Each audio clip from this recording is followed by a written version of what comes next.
সৌরসাপ আওয়াল সর্দার। কোটার খোয়ার থেকে ছাড়া পেয়ে মেধাবীর এখন প্রিজন ভ্যানে দিন গোনে। আহত বাংলাদেশ সৌরসাপের ছোবলে। বিবেকের ক্ষত নিয়ে উলঙ্গ রাস্তায় বুক পেতে পতাকা আগলায় নিরস্ত্র শিক্ষার্থী।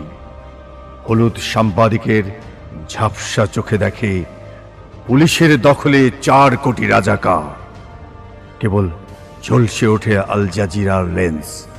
তারা খুঁজে পায় অবৈধ অস্ত্র, বই খাতা, বৈধ অস্ত্র, স্নাইপার, রামদা, পিস্তল।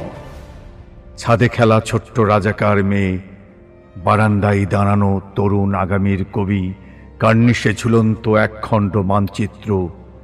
ওরা ছবি হয়ে পিনে বিদ্ধ থাকল 17 কোটি আহত টুকরো স্বদেশে। ব্রডব্যান্ডের চাপে আর রাজনৈতিক তোপে বিশ্ববিদ্যালয়ের হল ফেরত লাশের সন্ধানে ডামেক, মিডফোর্ড, কুয়েতমত্রী কিংবা মুগ্ধা মেডিকেলের এ ভেলা থেকে ও ভেলায় ছুটে বেড়ায় স্বজন। অথচ এখানে মৌলিক অধিকার হরণ কিংবা বাক স্বাধীনতার গোয়ার সুরকে শ্বাসরোধ করে ডিবি হারুন।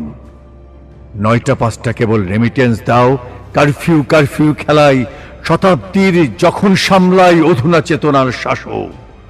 তবু কি দারুণ নিশ্চিন্তে নিরালায় ওখানে আমার ভাই সাইদ ঘুমায়। এখনো তরুণের রক্ত স্নাতসু বায়ু, টিয়ার কিংবা সাউন্ড শেলের ধোঁয়ায় এগিয়ে চলেছে অনন্ত মৃত্যুর সম্ভাবনায়। দাবি একটাই, জেলের পরিধি বাড়াও। আগামী বসন্তে আমরা দ্বিগুণ হব।